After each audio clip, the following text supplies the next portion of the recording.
प्रश्नावली 18.1 का 14वां प्रश्न है, यदि दो रेखाओं की प्रवणताएं क्रमशः कर्णी 3 और 1/कर्णी 3 है तो उनके बीच का कोण ज्ञात कीजिए। ज्ञात क्या करना है? बीच का कोण ज्ञात करना है। और कोण को किससे निर्धारित करते हैं? थीटा से। तो थीटा का मान हमें क्या करना है? इस प्रश्न में निकाल के लाना है।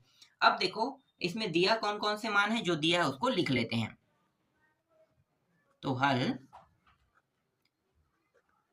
दिया है यहाँ m1 बराबर कर्णी 3 दिया हुआ है और m2 बराबर कितना दिया हुआ है? 1/कर्णी 3 जो है इस प्रश्न में दिया हुआ है। ठीक है, m1 का मान और m2 का मान। m1 को प्रवणता कहते हैं ना मतलब ये पहली प्रवणताएं हैं और m2 जो है वो दूसरी प्रवणताएं हैं। तो m1 m2 का मान इस प्रश्न में दिया हुआ है।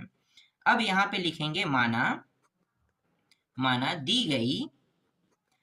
दी गई रेखाओं के बीच का कोण को किससे निर्धारित करते हैं? थीटा से।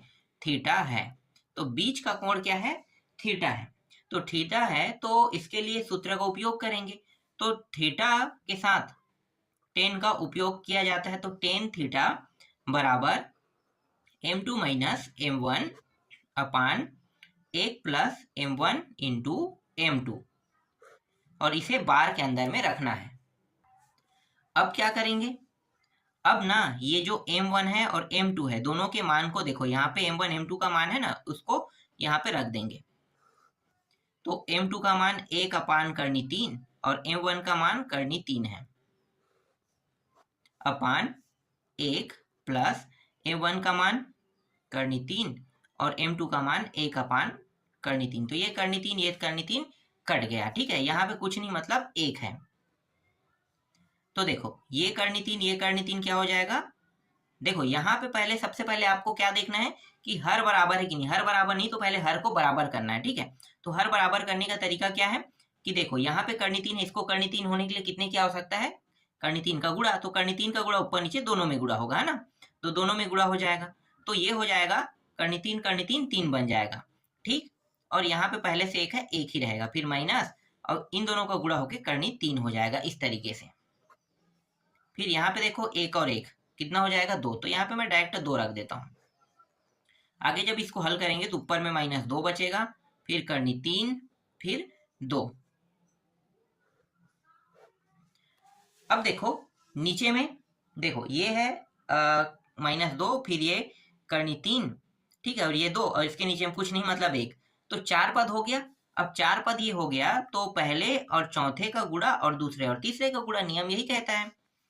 तो पहला और चौथे का गुणा मतलब -2 और 1 का गुणा करने पर 2 ही आएगा, -2 का 2। और ये जो दोनों का गुणा करने पर 2 कर्णी 3 आएगा।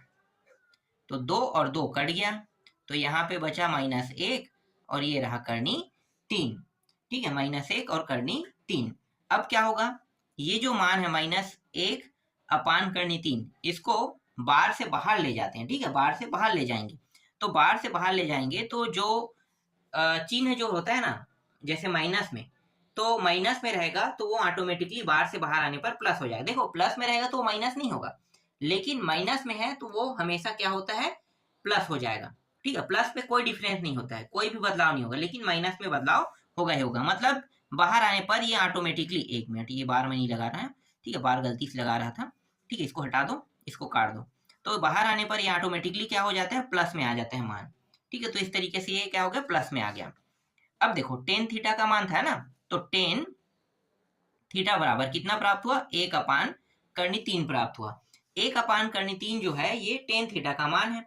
अब क्या करेंगे? दोनों पक्षों में 1 मिनट पहले इसे ये कर लेते हैं। ठीक है, थोड़ा सा आगे और हल कर लेते हैं। तो टेन थीटा बराबर ये होता है, टेन के कितने अंश में होता है? 30 अंश में, तो ये 30 अंश लिख देंगे। ठीक है, अब आगे क्या करेंगे? टेन माइनस 1 और ये रहा टेन थीटा बराबर 10 - 1 और ये रहा 30 अंश। तो देखो ये माइनस और प्लस कट गया, ये माइनस प्लस होके कट गया, बचा क्या? थीटा। थीटा बराबर कितना बच रहा है?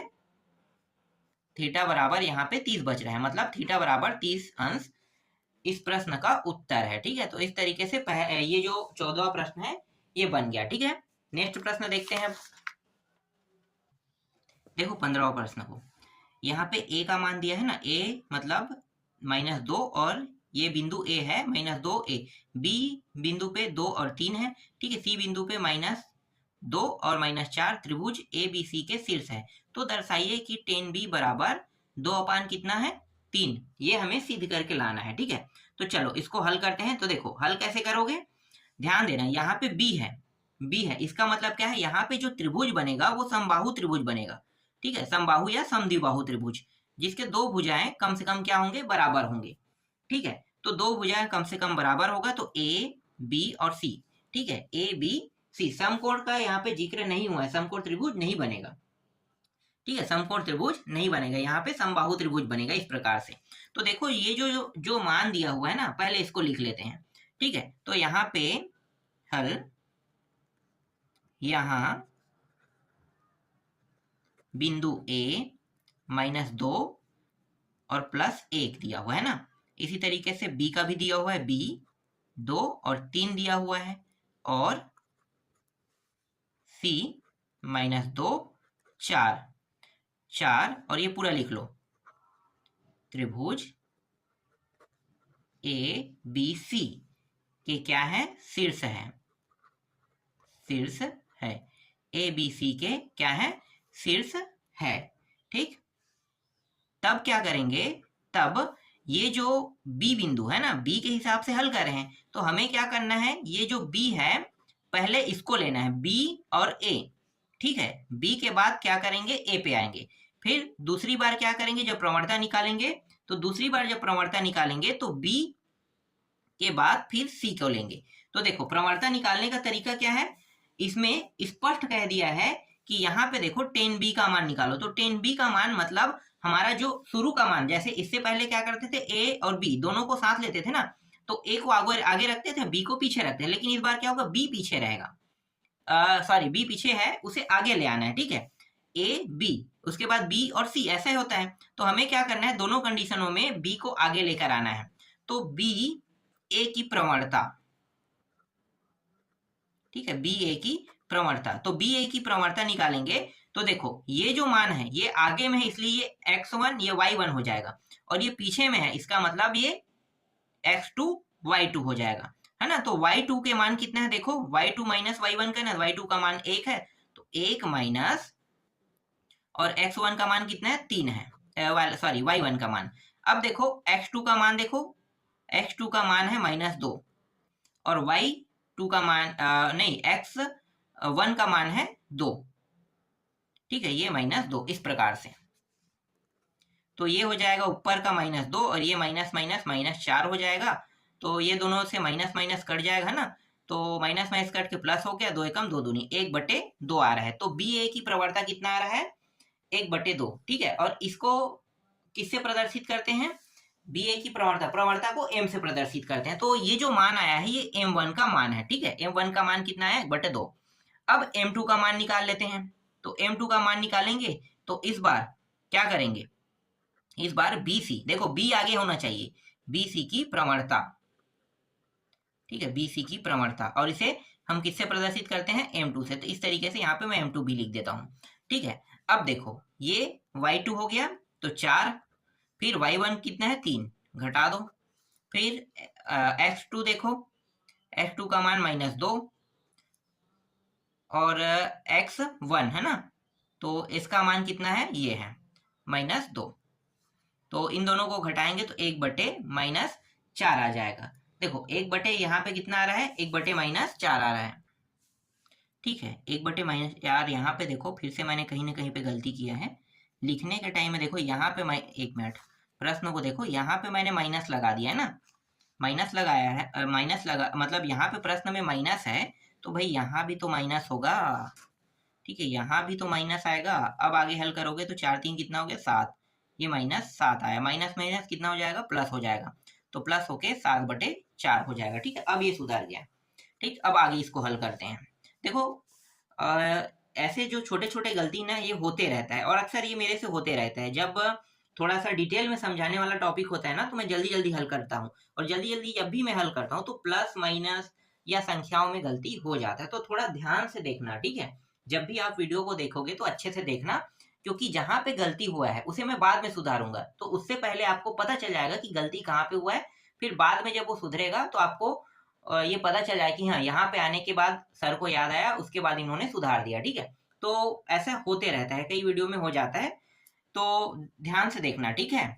क्या होगा बाद में अगर इसे सुधार लोगे, पहले से आपको पता है कि यहाँ पे गलती हुआ है, तो क्या होगा, ये सुधर जाएगा, और बाद में जैसे सुधारेंगे तो बाद में मैं बताऊंगा, तब आपको याद आएगा। तो ऐसा ना हो, आपको पहले से पता होना चाहिए, ठीक है। तो चलो, ये आ गया 7/4। अब क्या करेंगे, अब इस प्रश्न में देखो, थीटा का मान नहीं निकालना है, इस बार बी का मान निकालना है ना, तो बी का मान निकालना है, तो इस बार क्या करेंगे, टेन बी करेंगे, ठीक है। टेन बी बराबर m2 माइनस m1, फिर 1 प्लस m1 और ये m2, इसको किसके अंदर रखेंगे, बार के अंदर, ठीक है। यहाँ पे ये जो रेखा है तिरछा हो रहा है, सीधा सीधा कर लेना, ठीक है। अब m2 का मान रख देते हैं, तो m2 का मान देखो 7/4, 7/4, और m1 का मान है 1/2, फिर 1, फिर इन दोनों का गुणा, 7/4 गुणित 1/2, इसको भी बार के अंदर रख लेते हैं। अब देखो, हर जब तक के बराबर ना हो तब तक के ये जो मान है ना तो जुड़ सकता है ना घट सकता है, यही नियम है। तो देखो, इसको 4 होने के लिए कितने की आवश्यकता है, 2 का, तो 2 का गुणा ऊपर नीचे दोनों में कर दो, देखो 4 बन गया, यहाँ भी 4, हर बराबर हो गया, तो 7/4 माइनस 2/4, फिर 1 प्लस, देखो ये कितना हो जाएगा, 4 दूनी 8, तो 7/8 हो गया, यहाँ पे कुछ नहीं मतलब 1, यहाँ भी वही नियम लागू होगा। इसको बराबर होने के लिए कितने की आवश्यकता है, हर को बराबर होने की 8, तो 8 का गुणा कर दो, यहाँ भी 8 का गुणा। अब इसे बार के अंदर लिख दो, तो ये हो गया 7 में 2 घटाओ कितना आएगा, 5, 5/4 आ गया, और ये हो गया 8, है ना, 8 एकम 8, 8 और प्लस 7, 7 दूनी 14, 15, 15, और ये नीचे में कितना है 8, तो ये 8 हो गया। अब नियम क्या कहता है भाई, पहला चौथे का गुणा, दूसरा तीसरे का गुणा कर दो, तो 5 गुणित 8 हो जाएगा और 4 गुणित 15 हो जाएगा, है ना। इस तरीके से देखो, जो जो कटा है उसको कटा दो, 4 एकम 4 दूनी 2 बार में कट गया, 5 एकम 5 दिया, ये भी कट गया, तो ये आया ऊपर में 2 और नीचे में 3, 2/3 आ रहा है ना, 2/3, इसको बार के अंदर रख दो। देखो यहाँ पे अंदर में कोई माइनस प्लस है क्या, नहीं है, माइनस प्लस नहीं है ना, मतलब माइनस नहीं लगा है, ठीक है, प्लस है, माइनस नहीं है, ठीक है। तो प्लस जो है वो बाहर निकलेगा, ये बार से बाहर आएगा तो प्लस के प्लस में आएगा, लेकिन अगर ये माइनस में होता तो भी प्लस में आता, ठीक है। मतलब हर कंडीशन में इसे बार से बाहर लाने पर प्लस ही होगा, ठीक है, प्लस ही होगा। तो इसलिए ये जो 10 बी का मान है वो कितना आएगा, 2/3 आएगा, ठीक है। यही क्या है, इस प्रश्न का उत्तर है, मतलब सिद्ध हुआ, सिद्ध हुआ। इस तरीके से ये 10 बी का मान निकल गया और 10 बी का मान 2/3 आया। तो इस प्रकार से ये जो 15वां प्रश्न है ये कंप्लीट होता है। चलो अगला प्रश्न देखो, देखो 16वां प्रश्न, यदि समांतर चतुर्भुज ए बी सी डी के विकर्णों के बीच का कोण थीटा है, जिनके शीर्ष ए 0 2, बी 2 - 1, सी 4 0 और डी 2 3 है, दर्शाइए कि टेन थीटा बराबर 2, ठीक है। तो टेन थीटा बराबर 2 हमें क्या करके लाना है, सिद्ध करके लाना है। चलो हल करते हैं। तो देखो, हल ए, इसको पहले लिख लेते हैं, ठीक है, 0 2 ध्यान से लिखेंगे, क्योंकि माइनस प्लस में अगर थोड़ा सा भी गलती होता है तो हल करने में गलती हो ही जाता है ना, तो आराम से लिखते हैं इसको। इसके बाद बी 2 - 1, फिर सी 4 - 0 और डी 2 - 3, ठीक है, 2 - 3। अब समांतर चतुर्भुज है, हाँ समांतर चतुर्भुज है, तो समांतर चतुर्भुज में है कह के लिखना पड़ेगा, ठीक है। तो ये जो बिंदु पॉइंट है, ठीक है, ये सारे बिंदु पॉइंट क्या है, समांतर चतुर्भुज, चतुर्भुज ए बी सी डी के शीर्ष है, ठीक है, ए बी सी डी के शीर्ष है। इस प्रकार से लिखना पड़ेगा, ठीक है, क्योंकि समांतर चतुर्भुज ABCD के विकर्णों के बीच का कोण कितना है, थीटा है, जिनके शीर्षों का मान, तो ये जो है ये शीर्षों का मान है, जो क्या है ABCD के क्या है, समांतर चतुर्भुज के शीर्ष है, ठीक है, इस प्रकार से लिखना होगा आपको। अब समांतर चतुर्भुज बना लेते हैं समझने के लिए। समांतर चतुर्भुज एक आयत को भी कहते हैं, वर्ग को भी कहते हैं ना, वर्ग को भी कहते हैं, आयत को भी समांतर चतुर्भुज कहते हैं, ठीक है। और समांतर चतुर्भुज एक और तरीके से बनता है, ज्यादातर हम इसी का उपयोग करते हैं। देखो इस तरीके से आकृति बनेगा, जैसे थोड़ा सा तिरछा रहेगा, ये इस तरीके से, ठीक है। ये क्या है, समांतर चतुर्भुज है, जिसमें एक कोण नहीं, विकर्ण, एक विकर्ण जो है ये बड़ा रहेगा और एक विकर्ण क्या रहेगा, छोटा रहेगा, ठीक है। ये इस तरीके से समझो, ये स्केल से मिलाते हैं तो सही सही मिलता है ना, तो इस तरीके से समझो कि यहाँ तक आ रहा है, ठीक है। ये A बिंदु है, ये B बिंदु है, ये C बिंदु है, ये D बिंदु है, ठीक है। अब A बिंदु के मान को रख लेते हैं, तो A बिंदु का मान 0,2 है, B बिंदु का मान 2 - 1 है, C बिंदु का मान 4 0 है और D बिंदु का मान 2 3 है। अब जब भी समांतर चतुर्भुज का जिक्र करते हैं ना, तो समांतर चतुर्भुज के दो विकर्ण होते हैं, ठीक है। देखो ये जो दोनों विकर्ण है, दोनों विकर्णों से ही हम लोग क्या करते हैं, प्रवणता निकालते हैं। समांतर चतुर्भुज के नियम में विकर्णों से ही प्रवणता निकाला जाता है, ठीक है। तो प्रवणता कैसे निकालेंगे, विकर्ण से। तो देखो AC एक ही रेखा पे है, AC, तो AC की प्रवणता निकालो, तो AC की प्रवणता, ठीक है, जिसे हम M1 से प्रदर्शित करेंगे। तो AC, तो ये मान x1 होगा, ये क्या होगा y1, ये x2 y2, तो y2 का मान कितना है 0, तो 0 - y1 का मान 2, ठीक है, 0 - 2। अब x2 का मान रखो 4 और x1 का मान रखो 0, तो यहाँ पे उत्तर कितना आ रहा है, 2 और 4, तो 2 एकम, देखो 2 और ये 4, ठीक है, तो 2 एकम 2 दूनी, तो 1/2 आ रहा है, ठीक है। तो M1 का मान कितना आया, 1/2 आया। अब देखो यहाँ पे ऊपर में क्या है, माइनस भी था ना, तो माइनस के साथ ही आएगा माइनस, कितना आएगा 1/2, तो -1/2 यहाँ पे प्राप्त हुआ, ठीक है। M1 का मान कितना आया, -1/2। अब निकालते हैं ये जो BD है, ठीक है, BD की प्रवणता, जिसे हम M2 कहते हैं, ठीक है, BD की प्रवणता जिसे हम M2 से प्रदर्शित करते हैं। तो M2 का मान देखो, B पहले हमने लिया है ना B को, उसके बाद D को लिया है, तो BD, तो D का मान x2 y2 होगा, ये x1 y1 होगा। तो x2 का मान y2 का मान देखो 3, और यहाँ पे ये माइनस माइनस +1 हो जाएगा ना, तो +1 हो गया।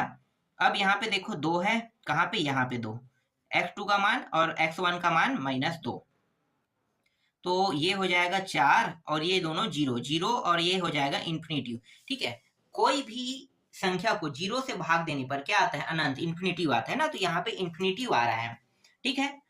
अब यहाँ पे कोण निकालना, देखो प्रश्न में क्या कहा है, बीच का कोण थीटा निकालना है ना, तो कोण निकालना है, तो यहाँ पे लिखेंगे यदि थीटा AC और BD के मध्य कोण है, ठीक है, मध्य कोण है, तब मध्य कोण है, तब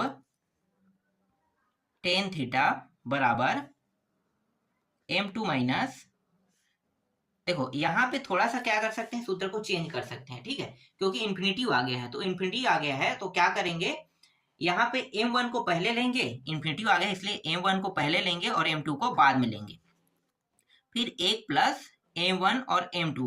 अगर हम ऐसा नहीं करेंगे तो क्या होगा, बहुत सारी चीजें जो है ना इसमें चेंज हो जाएगा, तो इसको चेंज करना पड़ रहा है, ठीक है, तो इसे चेंज कर देंगे, ठीक। और यहाँ पे ये जो मान है इसे बार के अंदर लिखने की आवश्यकता नहीं, क्यों, क्योंकि M1 M2 जो है इसे हमने पहले ही पलट दिया है ठीक है, पलट दिए हैं, तो पलटने का मतलब ये है कि बार अब हट गया। अगर हम M1 को पहले लेते हैं, इसका मतलब ये है कि हम बार को नहीं लगाएंगे, ठीक है। अगर हम M2 को पहले लेते हैं तो बार के अंदर लिखते हैं, ठीक है, तो M2 को पीछे लगा दिए, जो माइनस करके कर दिया है ना, तो M1 पहले लगाने के बाद बार अब इसमें लगाने की जरूरत नहीं है, ठीक है। अब इसे थोड़ा अलग तरीके से हल करेंगे, क्या करेंगे, ये जो M1 है, M1 और M2 दोनों के नीचे M2 का भाग देने पर, M2 के भाग देंगे तो ये M2 का भाग यहाँ पे हो गया, ठीक है, मतलब m1 को m2 से भाग देने पर।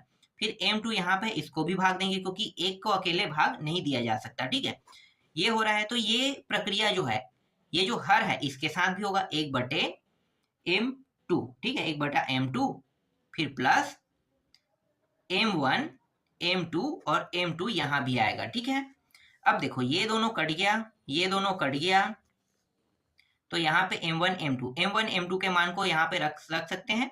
ठीक है, तो m1 का मान देखो कितना है, m1 का मान -1/2, -1/2 रख दो, तो ये -1/2। ठीक, और m2 का मान इन्फिनिटी।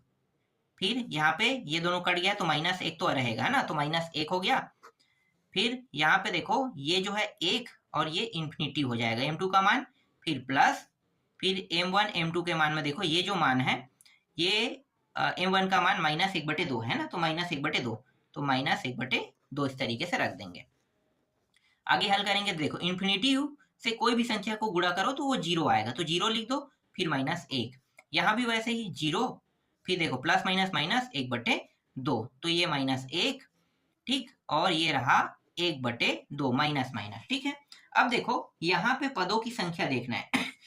ठीक है, पदों की संख्या कितने हैं, 1 2 3, तो ये जो 1/2 है ये तो दोनों साथ में था, मतलब ये चौथा तीसरा, ये पहला हो गया, तो दूसरा पद नहीं है, तो इसका मतलब ये हो गया ना, पहले और चौथे का गुणा, दूसरे और तीसरे का गुणा, नियम यही कहता है। तो ये माइनस माइनस क्या हो गया, प्लस हो गया। अब देखो ये दोनों गुणा होके क्या, 2 ऊपर हो गया, 1 1 ये, तो 2/1 आ रहा है, तो 2 लिखो सिर्फ। ठीक है, 2 बस हो जाएगा। अब यहाँ पे जो टेन थीटा है, ठीक है, टेन थीटा, इसका मान कितना आएगा, जो 2 आया है वही, और यही हमें क्या करके लाना, सिद्ध करके लाना था, तो यहाँ पे लिखेंगे सिद्ध हुआ। ठीक है, इस तरीके से ये जो टेन थीटा का मान है निकल आया। ठीक है, और निकल के कितना आया, 2 आया है ना, तो यहाँ पे क्या लिखेंगे, टेन थीटा बराबर 2 सिद्ध हुआ। देखो 17वां प्रश्न,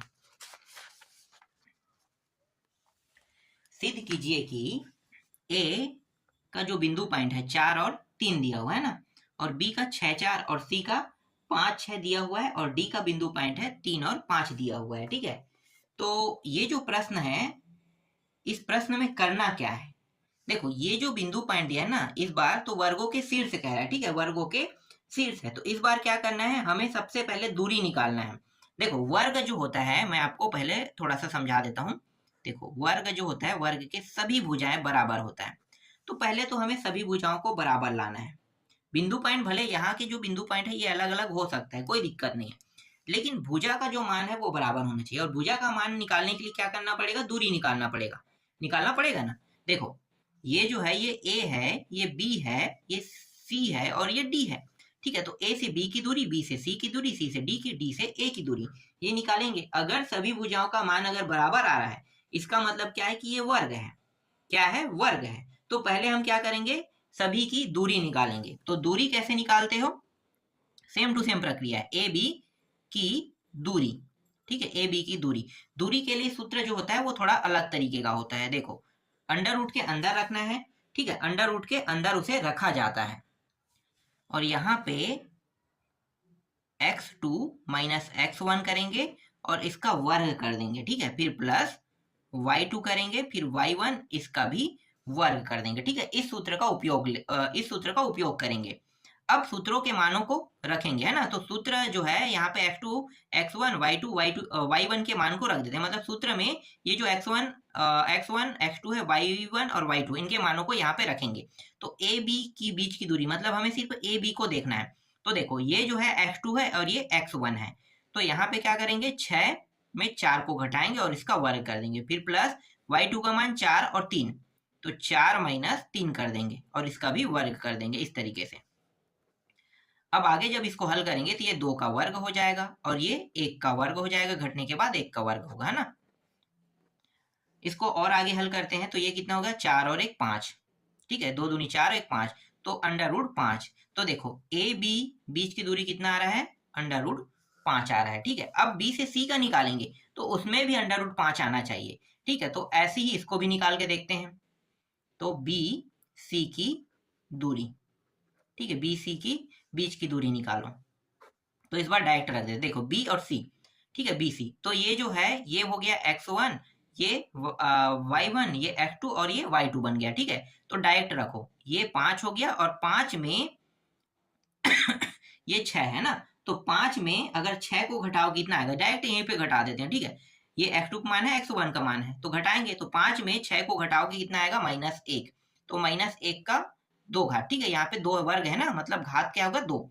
इसी तरीके से देखो, ये और ये इन दोनों को घटाओगे तो 6 में 4 घटाओ कितना आ जाएगा, 2, तो 2 का 2 घात। आगे जब इसे हल करेंगे तो देखो 2 दूनी 4, 1 5, ये 1 है, 1 का 2 घात है, तो माइनस में इस क्या हो जाएगा, प्लस हो जाएगा, मतलब ये भी क्या आ रहा है, करनी 5, तो देखो यहाँ भी करनी 5 आ रहा है। ठीक है, इसी तरीके से सी डी की दूरी निकालते हैं।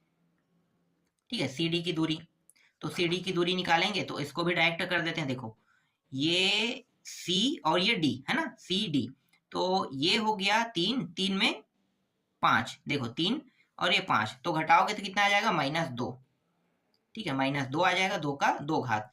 फिर यहाँ पे देखो 6 है, और 6 और 5, तो 5 में 6 को घटाओगे तो -1 आ जाएगा, -1 का 2 घात। तो देखो ये दोनों वर्ग वर्ग है, मतलब ये दोनों मान प्लस में हो जाए, 2 दूनी 4 प्लस में आ गया, और 1 भी प्लस में, मतलब यहाँ भी करनी 5 आ रहा है, तो यहाँ भी कितना आ गया, करनी 5। अगर अगले को करेंगे डी और ए को की दूरी, तो इसमें भी क्या प्राप्त होगा, करनी 5 ही प्राप्त होगा, तो इसे अलग से बताने की जरूरत नहीं, करनी 5 आ जाएगा। तो देखो वर्ग के सभी भुजाएं बराबर होते हैं, तो देखो यहाँ पे ये सिद्ध हो रहा है कि वर्ग के सभी भुजाएं क्या है, बराबर है। तो यहाँ पे मैं बगल में बता देता हूँ, ए बी बराबर बी सी बराबर सी डी बराबर डी ए, सभी बराबर है। ठीक है, सभी बराबर है।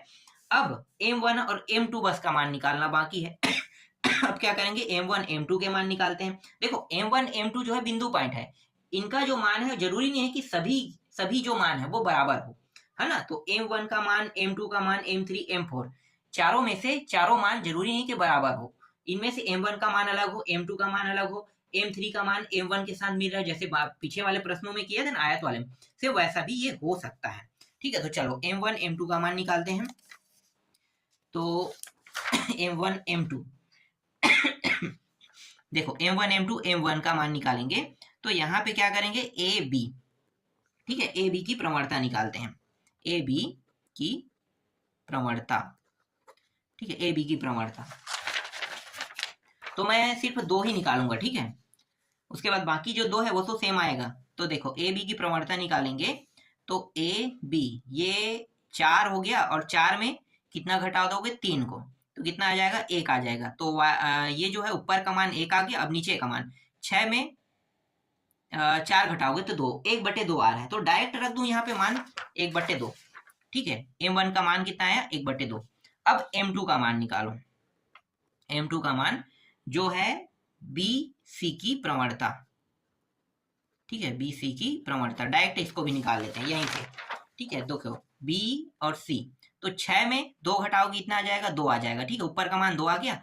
अब 5 में 6 घटाओगे तो -1 आ जाएगा, है ना, तो नीचे में -1 और ऊपर में 2, तो नीचे में -1 ऊपर में 2, 2 -1, मतलब ये माइनस ऊपर चला जाएगा तो -2। तो देखो m1 m2 का मान कितना है, अलग अलग आ रहा है, लेकिन m3 का मान सेम टू सेम m1 के जैसा ही आएगा। ठीक है, सेम टू सेम m1 के जैसा आएगा, और m2 का मान भी सेम टू सेम m2 के जैसा आएगा, मतलब m4 का मान m2 के जैसा ही आएगा। तो इसका मतलब ये है कि m1 और m3 क्या होगा, बराबर होगा, और इसी प्रकार से m2 और m4 भी क्या होंगे, बराबर होंगे। ठीक है, अब लंबवत सिद्ध करते हैं। ठीक है, लंबवत सिद्ध करने के लिए क्या करना पड़ेगा, इन दोनों का गुणा,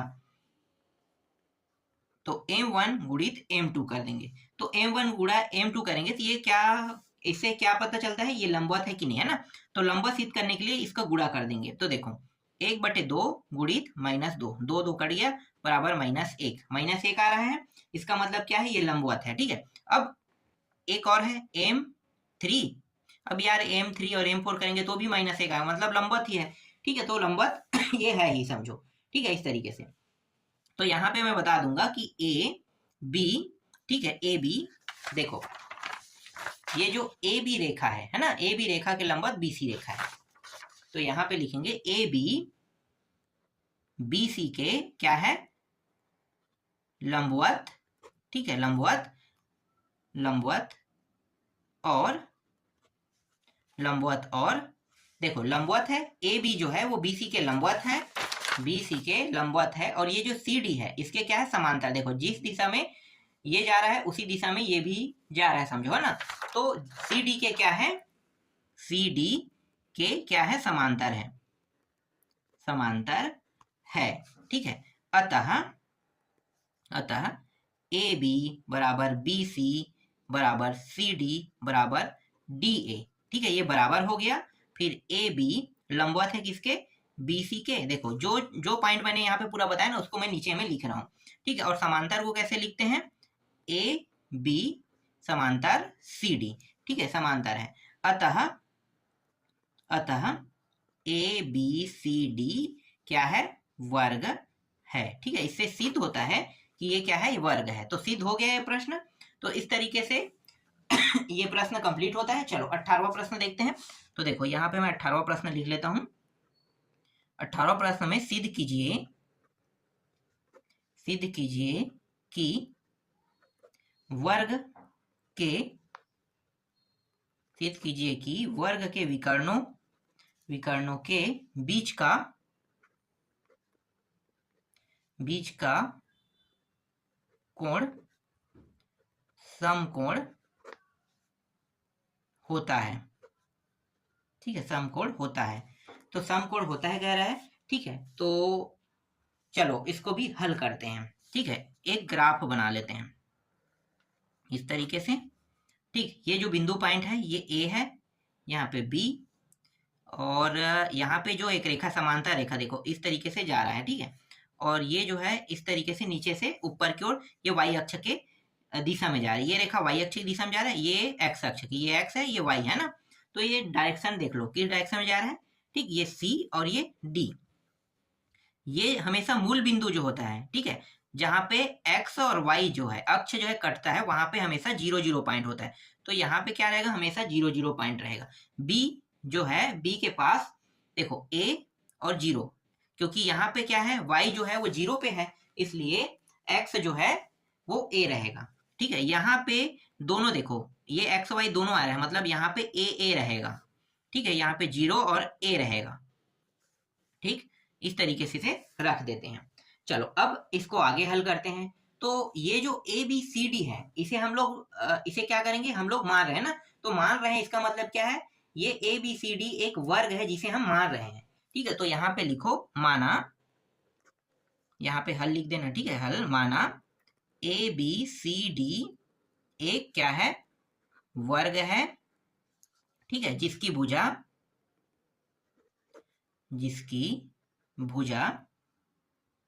ए, ठीक है, जिसकी भुजा ए है, ठीक है। जिसकी भुजा को हम लोग क्या मानते हैं, ए मानते हैं, ठीक है। और मूल बिंदु क्या है, मूल बिंदु ए है। इसको लिखने की जरूरत नहीं, मूल बिंदु क्या है, ए है ना, इसको लिखने की जरूरत नहीं। सीधा ए बी सी डी, देखो ए बी सी डी।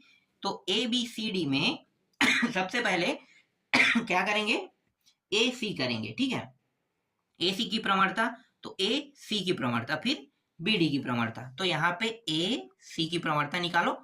तो ए सी मतलब सीधा M1 लिख दो, M1 ए सी को मान लेते हैं, ठीक है। M1 तो ए सी में देखो ए सी, तो ये आगे में आ जाएगा ए और पीछे में 0, तो ये हो गया। और इसी तरीके से ये हो गया ए और 0, यहाँ भी ए माइनस 0, मतलब ए दोनों कट के कितना आ जाएगा, 1 आ जाएगा। तो M1 का मान कितना आ रहा है, 1 आ रहा है। अब बी डी करो, मतलब M2। तो M2 का मान निकालते हैं। तो देखो B और D का मान पीछे वाला जो है A है, ठीक, और इसके पीछे वाला 0।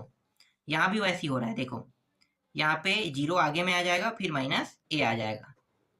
तो A माइनस A, तो ये माइनस 1 आ रहा है। तो M1 का मान 1 और M2 का मान कितना आ रहा है, माइनस 1 आ रहा है, ठीक है।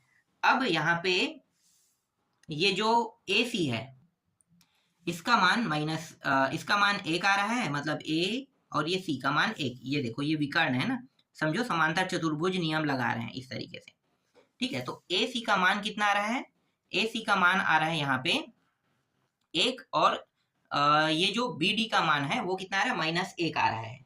तो ये जो है इसके जो गुणनफल है, ठीक है, M1 M2, अगर इसका गुणनफल करेंगे जिसे हम लंबवत सिद्ध करते हैं ना, तो M1 M2, तो M1 गुणित m2 करने पर इसका गुणनफल कितना आ रहा है, -1 आ रहा है। ठीक है, -1 आ रहा है। इसका मतलब क्या है, अतः विकर्ण क्या है, समकोण है, समकोण है। ठीक है, अतः विकर्ण क्या है, समकोण है। इसका मतलब ये है, यही हमें ज्ञात करना था ना, बीच का कोण समकोण है कि नहीं, तो अतः विकर्ण समकोण है। तो इस तरीके से ये क्या हुआ, सिद्ध हुआ। तो इस तरीके से ये प्रश्न भी क्या हुआ, सिद्ध हुआ। ठीक है, सिद्ध हो गया। तो इस तरीके से 18वां भी बन गया। देखो अब 19वां प्रश्न को, जनसंख्या और वर्ष के निम्नलिखित लेखाचित्र पर विचार कीजिए रेखा ए बी की प्रवणता ज्ञात कीजिए। इस प्रयोग से बताइए कि वर्ष 2010 में कितनी जनसंख्या थी। ठीक है, सिर्फ निकालना क्या है, जनसंख्या को निकालना है।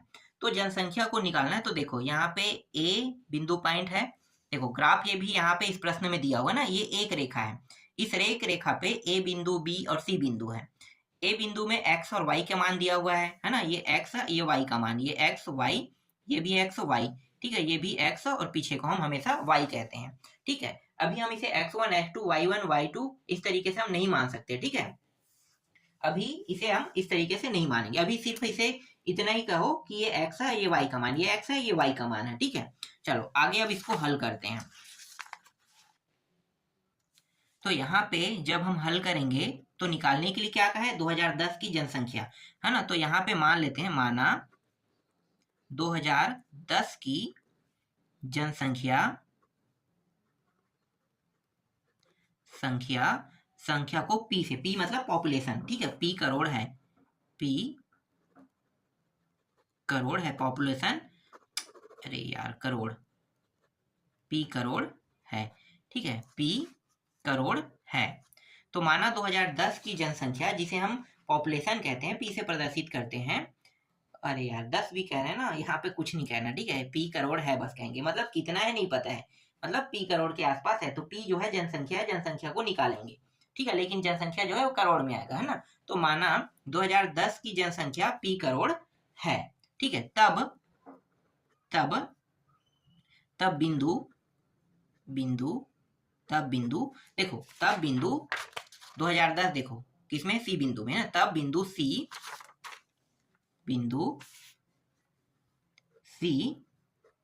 2010 और पी दिया हुआ है ना, इसमें रेखा में स्थित है। अब करेंगे क्या भाई, ये जो ए बी है, ए बी की प्रवणता निकालेंगे, फिर बी सी की प्रवणता निकालेंगे। तो यही तो हम हमेशा करते आ रहे हैं ना। तो ए बी की प्रवणता निकाल रहे हैं, थोड़ा सा डायरेक्ट कर देते हैं। ठीक है, ए बी की प्रवणता, तो देखो ए बी की प्रवणता कैसे निकालोगे, ये y2 हो गया है ना। तो 97 और में 92 घटा देंगे, और ये है 1995 में 1985 को घटा देंगे। तो देखो घटाने पे कितना आ रहा है, ऊपर को घटाएंगे 5 और नीचे को घटाएंगे 10, 5 एकम 5 दूनी 1/2 यहाँ पे आ रहा है। ठीक है, 1/2 ए बी का मान आ रहा है। इसी तरीके से सी और डी, ठीक है, सी डी की प्रवणता निकालते हैं। तो देखो सी डी में पी आगे में आ जाएगा, तो पी इस तरीके से आगे में आ गया है ना, पी और ये 97। ठीक है, तो ये 97, फिर 10 और ये 2010 माइनस 1995, तो P माइनस 97 और नीचे में अंतर कितने का है, अंतर है 15 का, है ना। तो ये 15 आ गया इस तरीके इस तरीके से। ठीक है, तो यहाँ पे देखो ए बी और सी डी दोनों की प्रवणता निकल गया, ए बी और सी डी की प्रवणता निकल गया। अब क्या करेंगे, अब ये जो है ये एक ही रेखा में, देखो संरेख मतलब क्या है, एक ही रेखा पे। ठीक है, ये संरेख मतलब एक ही रेखा। संरेख को मैंने समांतर के तौर पे आप लोगों को बताया था ना। संरेख जो है और समांतर जो है अलग अलग है। इसके बगल में अगर एक और रेखा होता तब वो समांतर हो। संरेख मतलब एक ही रेखा पर ये बिंदु पॉइंट है। तो यहाँ पे मैं क्या लिखूंगा, यहाँ पे मैं लिखूंगा चूंकि ए बी सी है ना, सी क्या है, संरेख है, संरेख है। ठीक है, ए बी सी क्या है, संरेख है, ए बी सी संरेख है। तो ए बी बराबर बी सी करेंगे। तो ए बी का मान कितना है 1/2। ए बी का मान लेफ्ट हैंड साइड में रखो, राइट हैंड साइड में p माइनस 97 रख दो और नीचे में 15। अब क्या करेंगे, ये जो है ऊपर आ जाएगा, 15 कम 15 है ना, और ये 2 इसके साथ गुणा होगा, 2p माइनस ये हो गया 7 दूनी 14 का 4, हासिल आई 1, 9 दूनी 18 19, 194 हो जाएगा। ठीक है, 194 ये हो गया। अब ये जो नंबर है इस साइड लेके आते हैं, तो 15 के साथ ये क्या हो जाएगा, 15 के साथ जुड़ जाएगा, तो 5 और 4 9, और ये हो गया 9 और 1 10 का 0, हासिल आई 1, तो 209 हो जाएगा। ठीक है, 209 बराबर 2p। तो इसको जमा के लिखते हैं, p बस को यहाँ पे रख लेते हैं, इसको इस पर ले जाते हैं, मतलब यहाँ पे कुछ हो नहीं रहा है ना, ये जो 2 है ये इसके नीचे में आ रहा है, तो मैं क्या करूँ, जमा बस की लिख रहा हूँ। तो 209 के नीचे में क्या आता है, 2 आता है ना, तो 2 को इस प्रकार से, तो देखो ये कट है, 2 एकम 2, 2 शून्यम और 2 चौके और 2 पंचे, तो 104.5 करोड़। तो यहाँ पे ये जो p का मान आ रहा है, कितना आ रहा है, 104.5 करोड़। ठीक है, ये जो पॉपुलेशन आ रहा है 104.5 करोड़, यही क्या है, इस प्रश्न का उत्तर है। तो इस तरीके से ये 19वां प्रश्न भी कंप्लीट होता है। इसके बाद मैं आपको अगले प्रश्नावली को बताऊंगा।